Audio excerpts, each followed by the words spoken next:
Stop, you haven't subscribed to the channel yet. Subscribe now, we have new stories every day. Now let's go. My name is Bruno Randazzo. Most people consider me a despicable bastard.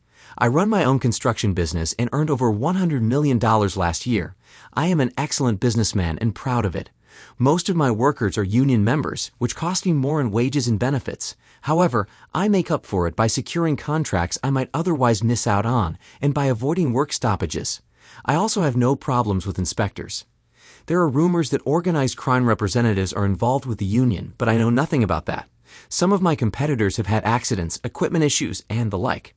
I've been accused of many things because of this, but there has never been any proof. Of course, I am innocent of any wrongdoing. Some people even whisper that I was directly responsible for several deaths. Naturally, that is pure nonsense. Still, I find it advantageous for the rumors to persist. About 10 years ago, I found it necessary to get married for business reasons. I acquired a trophy wife. There was neither love nor courtship in this union. She was a very attractive and stylish woman who seemed interested in me at the time. I was quite a catch, so I had plenty of options. Unfortunately, I didn't choose well. Although she met all my modest criteria, she did not turn out to be a very loving wife. The only sensible thing I did was sign a strict prenuptial agreement. For the past 4 years, Betty has been trying to divorce me. Of course, she is after a lot of money. It seems she thinks that by portraying herself as a miserable witch, I'll be more inclined to leave her at any cost. Sorry, but it doesn't work that way. I was raised to believe that divorce is not an option. Bruno, I can't put up with this crappy marriage anymore. What the hell do I have to do to get you to divorce me? We discussed this before, and you know the answer. Come on, Bruno. Neither of us is happy, and there's no reason to perpetuate this misery. Get yourself a hobby or something. I'm not going to give you a divorce, and that's final. What if I file for divorce then? On what grounds? My lawyers will eat you alive. I haven't done anything that could justify it, and you know it. I don't hate you, I don't cheat on you, and I don't even verbally abuse you. Anything you come up with won't hold up. I'm afraid we'll be married until you're ready for Social Security. Damn it, Bruno. What if I cheat on you? Will you divorce me if I start sleeping around? No, darling, I won't. But I can assure you that a couple of your lovers will end up dead in this county very soon. Everyone will know, and they'll start avoiding you like the plague. You bastard, she snapped, turning and leaving the room. I couldn't help but admire her beautifully rounded backside as she slipped out. It swayed from side to side as she walked, her dark hair falling over her shoulders, swinging back and forth in time with the movement of her hips. It was a captivating sight. She wasn't skinny like many trophy wives. She was voluptuous and slender. If only her brain were as sharp as her tongue. I left that conversation behind, like so many others. I suspected she was up to something but didn't want to sit around and wait for it. All good things come to an end eventually. It was a simple brown envelope made of heavy paper, addressed to me with no return address. I examined it carefully because something seemed off. Finally, I opened it. Inside were about 20 photographs. They depicted my loving wife Betty having sex with a large Latino man. Quickly glancing through the photos, I sat down at the kitchen table with a cold beer. I very carefully laid out all the photos on the table. Surprisingly, I wasn't outraged. Instead, I found myself fascinated. Something was strange about them. The longer I looked, the clearer it became. Some of the photos had very clear traces of seminal fluid, 8 of them to be exact. The fluid was prominently displayed, but I doubted that man could ejaculate that much 8 times in a row. It was obvious all the fluid was released at once. Then I noticed the angles. A third person had been involved in the shoot because all the photos were well focused and taken from different perspectives. None of the photos showed actual penetration. In some, they were touching hips but not engaging in anything explicit. I realized my foolish wife was faking sex and showing me the photos. They were so obviously staged that I couldn't use them as proof of her infidelity.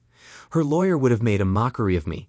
However, if I had gotten angry, gone and killed the guy, I would have ended up in jail and she would have taken the money. Cunning liar. All right, I thought. Now who is this guy? I separated the photos to get a good look at his face. There were only 4 clear shots, but it was enough to recognize him. Carlo Kia, a Portuguese man who moved here from Rhode Island about 5 years ago. He had tried to set up an excavation business in my area using non-union labor and paying much less than I did. He played the game but didn't make it. I pushed him out of business in less than a year. Betty knew I hated him for interfering in my affairs. I understood why she chose him. For some reason, he stayed even after losing everything. I was sure he would go back to Rhode Island. Well, I knew where to find him. What should I do now? I ran out of cold beer and went to the bedroom. Looking into Betty's nightstand, I found her .25 caliber Beretta. After a few minutes of consideration, I decided to use my old .45 caliber Army pistol instead. I still wasn't sure what to do, but I couldn't stand being taunted. The drive to Carlo's house took about 30 minutes. A battered Chevy was parked in front of the house. After that, things got very lively. Around 6:30, I returned home. I walked into the kitchen. Betty was sitting at the table, picking at a salad. I yanked open a drawer in the buffet, tossed in the .45 caliber pistol, and slammed it shut. There was blood on my shirt and pants. I took them off and carried them to the laundry room. After throwing them into the washing machine, I returned to the kitchen in my underwear. Betty just stared at me. "What's the matter, dear? Do you have any problems?" I asked. "No, everything's fine. Do you want me to make you a sandwich?" "I'm going to take a shower and then head to Poro's for some linguine. Don't wait up for me." As I was leaving the room, I noticed a slight smile on my wife's face. Everything was going exactly as she had planned. That evening at Poro's, there were a few very important people. There almost always were. I approached their table and paid my respects, mentioning that I would be busy for a few weeks, but that everything would be fine. Then I took a table in the corner and ordered a bottle of Rosa Lancers. Portuguese wine seemed fitting for the occasion. I started with an antipasto. There was no need to rush. Evening promised to be long. Around 9:30, they showed up. 2 detectives in cheap suits approached my table while 2 uniformed officers stood by the door. I smiled and stood up to greet them. "Bruno Randazzo, you are under arrest for the murder of Carlo and Luisa Chia. You have the right to remain silent." His voice grew louder, but I couldn't hear what he said after that. They escorted me out of the restaurant in handcuffs and was smiling as they put me into the police car. What they didn't know was that my lawyer, John Ferry, was already waiting for us at the police station. The session at the police station went as expected. "Mr. Randazzo, are you acquainted with Carlo and Luisa Chia?" My lawyer nodded if I was allowed to answer and shook his head if not. This time he nodded. "I knew Mr. Kia, but I never had the pleasure of meeting his wife." "How did you come to know him?" "A while ago, he started a construction company in this area that directly competed with mine. He was in business for less than a year before shutting it down." "So you had a grudge against him?" "No, he went out of business. I settled my grudge and moved on." "When was the last time you saw him?" "About 6 months ago." "Why do you ask?" "We believe Mr. Kia and his wife were murdered this morning in their home, and we have reason to believe that you killed them." My lawyer leaned over to me and whispered, "Say nothing more." "Why do you think my client is involved?" John asked. "The Kia family was shot with a .45 caliber automatic weapon. We found shell casings at the crime scene, and the firing pin markings matched those on Mr. Randazzo's pistol." "How did you come into possession of Mr. Randazzo's pistol?" "That's not important at the moment." "Of course, it's important, and if I don't get an answer, we are leaving." "We also have a shirt belonging to Mr. Randazzo with blood on it. We believe it's the victim's blood and are awaiting DNA test results." "And how did you get Mr. Randazzo's shirt?" "We are not going to cooperate further until you start being open with us." "Where did you find the bodies, and do the bullets match those from my client's gun?" "We don't have the bodies at the moment." "So we're dealing with a murder where no one has been found?" "That's very interesting. What else can you tell us?" "We found a car belonging to the Kia family burned to a crisp in the back lot of one of Mr. Randazzo's construction sites." "Were there bodies in the car?" "No." "Why would my client do something like that?" "Because of the photographs he received in the mail." I looked at John and shrugged. "I haven't received any photographs in the mail, gentlemen. Either charge Mr. Randazzo now, or we are leaving. You don't even have proof that a murder was committed, so you have nothing to charge him with. We still want to know how you obtained the pistol and shirt you claim are connected to this mysterious crime." There was no response from the other side of the table. John and I stood up and quietly, without objection, left the room. After leaving the police station, we went to John Ferry's office. "John, you know I'm being set up." "It seems that way. Is it your wife?" "I think so. She really wants to end the marriage, and I believe this is somehow connected. Bruno, if she gets you sent to jail, she can file for divorce and get compensation, even with a prenuptial agreement in place. Someone must have given her legal advice. I'll look into it. John, there's a lot more going on here than meets the eye, but I'm going to keep some things from you. Sometimes the less you know, the less likely you are to run into trouble. I'll tell you enough to defend me, but not enough to ruin everything." "That complicates things, Bruno. What do you want from me?"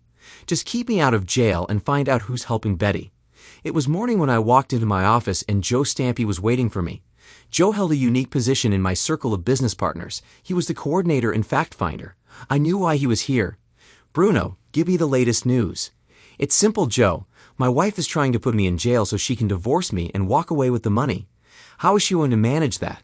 She staged a fake affair with Carlo Kija and fed it to me, hoping I would blow my top and go kill the guy. Then I'd end up in jail and she could leave me. What made her think you'd fall for that? Stupid. I told her that if I ever caught her with another guy, I'd kill him. She knew I wasn't joking and is trying to use it against me. I don't get it. If that's the case, why is Frankie Donato still walking around the county? What are you talking about? Who the hell is Frankie Donato? Joe said nothing. He just sat there, then shook his head. Damn it, Bruno. I really messed up, and I'm truly sorry. What the hell are you talking about? We all thought you knew about Frankie and that you were okay with it. We couldn't imagine you were unaware. Come on, Joe. Spill it. What are you trying to say? All right, Bruno, but remember, don't shoot the messenger. I nodded at him. Frankie and Betty have been lovers for about 12 years. They were together before you got married and continued after. They meet at his place about twice a week. Frankie even boasts that he slept with Betty at your wedding reception before you took her to the hotel. You were drinking and having a good time while Betty was upstairs having fun with Frankie in her wedding dress. Why didn't I know about this? Joe, everyone thought you knew. It was common knowledge. They assumed you didn't care. Damn, I don't think I've even met Frankie Donato. How did she manage to hide this from me for 10 years? I don't know, but that's why, when you said you'd kill any guy she was with, I didn't understand why you just didn't kill Frankie. We both sat in silence for a minute. Bruno, what do you want me to do? Nothing, Joe. It's fine. Ferry is keeping the cops under control, and there's no chance this will go to court. I've got a couple of aces up my sleeve. Tell everyone there's nothing to worry about. When I got home, my loving wife was waiting for me. What are you doing here? How did you manage to get free? How did you post bail so quickly? Damn it, woman, you're asking too many questions. They didn't have enough evidence to charge me with anything, so they had to let me go. No bail was needed. By the way, how the hell did they get my gun and shirt? Betty stammered a bit, clearly struggling to answer the question. I don't know, dear. They just came to the door and asked where you were. I said you weren't home, and they asked if they could look around. I was scared, so I just said yes. They found the gun and shirt and then left. I knew it was all nonsense, but I didn't bother going into details. I went upstairs, took a shower, and slept for a couple of hours. For the entire next week, I was busy at work. John Ferry told me that Betty had gone to Allentown and found a lawyer who advised her on how to set me up. John also told me that the lawyer would no longer be advising her. The DNA test results on my shirt came back. There were 3 different blood samples, mine, Louisa's, and Carlo's. The police still didn't have the bodies. It seemed they also spoke to my wife again and asked her about the photographs that supposedly enraged me. She insisted they were with me, but since I denied it, she couldn't prove anything. This meant the police had no motive. The police were trying to build a case based on the shell casings and the bloody shirt, but it was weak. Joe picked me up and took me to Poro's. Several important people were waiting for us, but most importantly, there was a new face. I had never seen this guy before, but he exuded authority. Bruno, I'd like to introduce you to Roberto Cuss. Mr. Cuss came from Rhode Island to meet you. Nice to meet you, Mr. Cuss. I haven't met many people from your neck of the woods. Roberto smiled and shook my hand. Yes, but you've already met my brother-in-law, Carlo. Indeed, I have. Sorry for all the trouble I caused him. Oh, don't worry. I'm not upset about his attempt to start a competitive construction company. I told him it was foolish, but he was a hard-working man and thought he could make it despite you. What can I do for you, Mr. Cuss? My sister Louisa is worried. I haven't harmed your sister, and I have no intention of harming her. I know that. She's not afraid of you, Bruno. She told me you were very generous by sending her and Carlo on that Alaskan cruise. She tried to explain the circumstances to me, but I'm afraid it was too complicated to understand. In any case, I appreciate your kindness. Louisa is afraid of your wife, Betty. She said Betty is a ruthless and determined woman who cannot be trusted. I understand. I hope the problem will be resolved in a few days. By the time Carlo and Louisa return home, everything should be under control. I also bought them a new car to make up for the trouble my wife caused. Thank you, Mr. Randazzo. My sister will be glad to hear that. They can return next week. I appreciate your cooperation and look forward to working with you in the future. We all shook hands again, and Joe and I headed to my office. All right, Bruno, now it's time to tell me what the hell is going on. The guy from Rhode Island knows more about this than I do. Joe, you need to keep this secret for a while. I still have a few things to sort out. Betty went to a lawyer in Allentown who told her what to do to get me sent to jail. Then she could divorce me and bypass the prenuptial agreement. Carlo and Luisa Chia had been having financial trouble since I pushed them out of business. They were over 3 months behind on their mortgage and were about to lose their house. Betty somehow found out and went to see them. She agreed to give them enough money to pay off the arrears if Luisa took a few photos of Carlo and Betty having sex. They didn't actually have sex, but the photos made it look like they did. Luisa said Betty put mayonnaise in a ketchup dispenser and squirted it on herself to create the impression that Carlo had ejaculated. Luisa had to keep Carlo awake until they finished taking all the photos. Betty sent the photos to me, and I recognized Carlo right away. Then I realized the photos were fake. I went to see Carlo and Luisa, and they told me the whole story. "You want to shoot them all right?" I wasn't sure. The photos looked fake, and I just needed to be certain. Luisa got angry when I explained what Betty was trying to do. She didn't like the idea that Betty had set them up to be shot by an angry husband. It wasn't hard to convince them to help me. "And does John Ferry know about all this, Bruno?" "No, but I'll tell him this afternoon." I had to keep him in the dark a bit so he wouldn't get into trouble. "What about the blood and shell casings?" I told them to take a small bag with them, but to make it look like they weren't going anywhere. Stella from the travel agency booked them tickets to Seattle and a 3-week Alaskan cruise. They had plenty of time in Seattle to buy clothes with the $2,000 I gave them for expenses. I took a couple of old couch cushions and shot them about half a dozen times, leaving the shell casings on the kitchen floor. We threw the cushions in the back seat of the Chevy. Carlo and I spent a lot of time convincing Luisa to cut her hand, but she finally did it. The three of us smeared my shirt with the blood. I asked Carlo to sign the car over to me, and then I drove it to my equipment yard in Mount Penn. After we set the car on fire, I drove them to the Philadelphia airport. When I got home, I hid the gun while Betty was watching and put my bloody shirt in a laundry basket. I was pretty sure what she would do next. Joe seemed impressed. "People will be talking about this fiasco for a long time, Bruno. I won't say a word until you give me the go-ahead, but I think you'd better bring Ferry up to speed as soon as possible." After Joe left, I went to see John Ferry. The next few days, I was busy with work. The whole situation felt like a boil on the neck. Eventually, it had to burst. It happened on Friday. Betty and I were sitting in the living room enjoying a nice, quiet evening at home. She got up to answer a knock on the door and let in 2 detectives and 6 uniformed officers.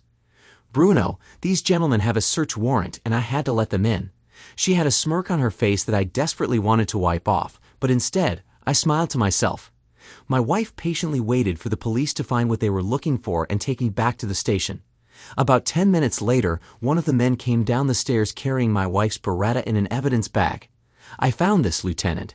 It was in the nightstand, and it was recently fired." As I stood up, the detective turned to my wife. "Betty Randazzo, you are under arrest for the murder of Frankie Donato. You have the right to remain silent." He finished the Miranda rights on the way to the police car. Betty looked at me as if she wanted me to help but didn't know how to ask. I stood in the doorway and watched the patrol cars drive down the street. No lawyer in town would dare to speak to her. Her only hope was a public defender. Frankie Donato had been found in his apartment, shot 8 times with a .25 caliber automatic weapon. Only Frankie's and Betty's fingerprints were found in the apartment. On the kitchen table, they found 16 photographs of Betty having sex with an unknown man. Several partial fingerprints were found on the Beretta, and it turned out they were Betty's. Neighbors identified Betty as a frequent visitor to the apartment. No lawyer was willing to speak to her, and no bail bondsman would even consider her case. The next day, Carlo and Luisa returned from their vacation.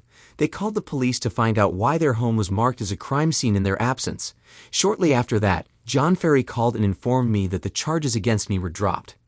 Carlo and his wife didn't tell the police more than they had to and refused to answer any questions after the first 10 minutes. They got rid of the police by expressing extreme anger and outrage over the whole situation. The police decided not to cover up the incident. Betty was in jail, and only her public defender could talk to her. I came to see her, but she refused to have anything to do with me. 2 months later, after a brief trial, Betty was sent to Muni prison for 15 years. She could have been released in 8 years for good behavior, but I made sure that would never happen. While Betty was awaiting trial, I founded a new excavation company. It was created to handle small, non-union jobs with non-union employees. I convinced my partners that it would be good for business if we both operated independently but under my control. Materials and other supplies came from my regular suppliers, making everyone happy. Carlo Chia was more than willing to head this new division instead of me. I knew he was a capable man, and I knew I could trust him. One sunny day, there was a knock on the door, and the most beautiful woman I had ever seen appeared on the doorstep. "Hello, my name is Elizabeth Cuss. My brother Robert asked me to come and take care of you. Where would you like me to put my bags? By the stairs would be perfect. I had nothing more to say. I just stood there, admiring this goddess while the taxi driver set the luggage on the floor. The driver left with a broad smile and a generous tip. What exactly does that mean? How do you think you should take care of me? But please, my brother, you'd pride yourself of your wife's company. I will take care of your home instead of her. I will accompany you to any social events you need to attend and make sure you are fed and properly dressed.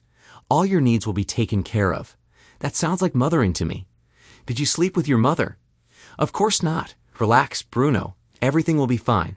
If anyone asks, I'm just a housekeeper and companion. At night, I am your temptress. If you hurt me, you will die like a small frog on a hot sidewalk. Do you understand? I think I'm in love. Right now, everything is going well for me. Elizabeth and I go to Williamsport every month to visit Betty. Elizabeth enjoys seeing Betty's reaction when we come to visit. Most of the time, Betty refuses to talk to me. She has already filed for divorce while in prison, and I refused. I will remain married to Betty for the rest of my life, but I don't think I will ever live with her again. Every 2 or 3 months, she gets into some trouble in Nooney, which extends her sentence. Elizabeth doesn't want to get married. As long as things go smoothly, we will stay together. If at any point she decides to leave, I won't stop her. I have really enjoyed my time with her, and I will remember it forever. Thanks to everyone who took the time to listen to today's stories. If you enjoyed it, please consider liking and subscribing if you haven't already. Feel free to share your thoughts on the events in the comments below. Take care.